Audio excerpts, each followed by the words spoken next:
I said, why serial killer? She goes, oh, you all say that. I'm thinking, oh my God, how many thousands of guys come back saying that? How many Vietnam vets that come back saying that? How many Korean vets said that? How many WW2 vets said that? So for me, I'm with that gentleman there. I believe that everybody, that they should retrograde the screenings for PTSD and give these guys, the support they need, because God knows, once you retire, idle minds, that's a pretty bad thing. Second thing is, oversight of the VA. Like I said, I'm ignorant of this, but I do work in the healthcare field, work at the hospital, and I know anything I do is I'm accountable for, personally, as a nurse, personally accountable for. I get audited all the time. The charts that I do get audited all the time by internal agencies and external. So I was wondering, like I said, I'm ignorant, I don't know, is the VA held accountable to those same rules? Because if they were, then all this problem shouldn't be happening. Because if you're accountable, you give a couple chances, boom, you're out, let's get another one in. That, personally, and I don't know if that's how it is, and if it's not, that's probably how it should be. The oversight question is extraordinarily important. I think both parties do a very bad job of oversight. It's so much easier just to pencil a number on the line and say we're going to spend more money. It is hard work. It was oversight is what I was engaged in, as we would bring George Marnell and his chief of staff here to talk to you and make him accountable. By name, by the guy over in Artesia. I think you can hear the words that I didn't just play around with this stuff. I knew it really well. I dug into it. I didn't just hand it to a staffer and tell him, you handle that hard stuff. We dug into it to hold them accountable. And I don't think they're being accountable now, because I have veterans who told me, now that your buddy Pierce is gone, is what his comment is, Mr. Marnell. What are you going to do now? Now, I don't know if I'm going to be successful. That'll be up to a lot of people. But if we are, I suspect that the 4 or 5 people who he made that comment to are going to be in the room with me and with Mr. Marnell, and we're going to start the discussion right there, because I like things transparent, straight up front. The oversight is what our Congress is not doing, not in any area. We had $3 billion given out to different people on grants that the EPA gave out. Not one oversight on $3 billion. Not one. You just give them the money. So the stimulus bill, I was in Corona a couple of weeks ago. There's a guy, and they tell me that the guy was in the process of filing for bankruptcy, had a truck over in that lot, had something else over here because he didn't want to lose them. He had them, off his property. And he got $330,000, over $300,000 stimulus money to prove up on how those pinon junipers burn. Now, he's not a scientist. He's not anything. He's going to go out and light up some of those fires, and he's going to come back and maybe write a report, maybe not. These are the things that Congress just doesn't oversee. They just want to work out okay. We're going to give it a little bit of money and it'll be okay. Well, we've given out enough money till it's not okay. We've broken the budget. We've squandered our wealth. And now then we are facing the consequences. So we will begin oversight, or the system's just simply going to break down. And now then, to fully address your point, the greatest problem is getting rid of employees who will not do their job for the government. The union fights a tremendous battle. The deepest, biggest pitched battle that we fought the whole 6 years that I was there was trying to get rid of Department of Defense employees who would not show up for work. We fought it on the floor of the House, and it was hours and hours.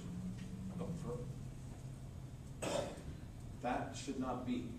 I think that government servants, government employees should live by standards of accountability to offer the service or find a different line of work. That's it. We can't afford what we've been doing anymore. We can't afford to pay for service that doesn't get rendered. You all see here. You see what's going to happen if we continue the direction we're at.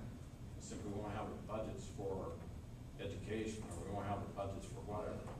We are in really deep trouble economically right now, and oversight is a tremendous piece of it. And I don't think either party does it well. I do it pretty well because I have a business of my own. I can walk in, I can look at budgets, I can look at cash flows, and I start doing math across here in my head, and I start saying this number doesn't work, that number doesn't work. What are we doing here? So even under the Bush administration, we held his secretary, Chertoff, in front of committee and really pressured hard because they were just, their numbers were so far off you couldn't even believe them. So we, again, I'll commit to oversight, this oversight of the exact people here in the veteran system in New Mexico. That's something that we've already proved we'll do, and we'll do it again. 3 more. I got 1, 2, 3. We're going to take both of y'all right together. You'll be on number 1 on the next list, but you have to remind. Okay, 1 now. Or else where we were. 1, yes. Short and sweet. I live with a 91-year-old. I take him, he's a vet, I take him to El Paso for his 6-month checkups, and anything that happens, I have to go back down there. My question is, what can you do to get us started for a local clinic? That's, we dealt with that a little bit early. I really think what we should be able to do is contract out in the local medical community. Just take the drive money, take the gas money, and spend over here. Doesn't take another appropriation, stops us from using as much money for gasoline and petroleum products nationwide. You see a win-win. So that's what I would do first. What it does is it makes the medical community stronger in every single community, because now then doctors that might not be able to afford to stay in some of the small communities would be able to afford to stay, because we've got veterans in every community, if they could simply go use them. So that would be my preferred choice. We'll fight for that. But we've also fought for these outlying clinics, and we'll reissue that fight too. If it were here, then the people in Hobbs could use that also. I mean, again, you find these pockets. The people over on the western side of the state got the same problem. Long distances to travel too, yes. That was exactly my question was, I hear you saying that you'd like to change the process and perhaps we can get medical attention here by outside of the VA clinic, but it almost seems to me, my question is, what is the process for us to start to get a satellite station here in Carlsbad? And one of the items that, as you were talking about the expense of us driving to Albuquerque, Hobbs, and Big Spring, Texas, I'm a 70% disabled vet from Iraqi Freedom. It's also a time commitment. I'm still working full-time, and for me to have any kind of appointment at any of these places, I literally have to take an entire day of sick leave at least to attend these appointments. Absolutely. That Again, means that I'm choosing not to attend appointments.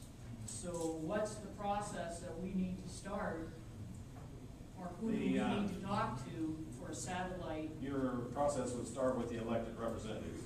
You simply ask them to start the ball rolling. I don't think there's a process by which individuals could do it, but there is a request method by which our elected representatives can start.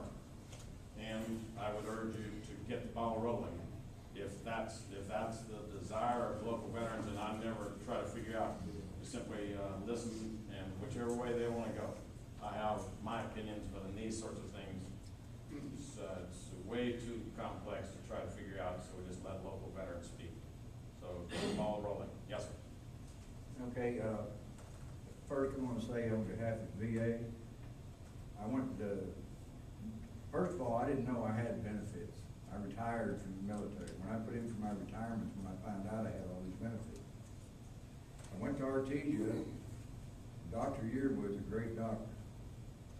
She sent me to Albuquerque for some tests. The doctors threw me in the hospital. They said, you can walk out and die, or you stay here and let us operate. Then I was there for 2 weeks, and those people treated me like I was the only one in the hospital. I mean, I got nothing to praise for the people up there. Absolutely. There are some stunning examples of good treatment, and I appreciate you mentioning that. There are Yeah, examples my on both question, sides. If, say, they get a deal here in Carlton, okay, what criteria or who is going to select the doctors so that we know that we are getting good doctors and not these guys that got their license out of Cracker Jack box? That's the VA system itself. They are the ones who hire and assign. People have input, and again, we would listen for the physicians, and you will start hearing very quickly the names of people who do good, and you'll hear the names of the people who do bad. And when we get bad performances, we tell, and when we hear good performances, I will tell, this thing is done really well, that thing is done really well. So, yes. Bad news always travels faster than good news. Yes. Seemed like Johnny Cash may have said that in the song.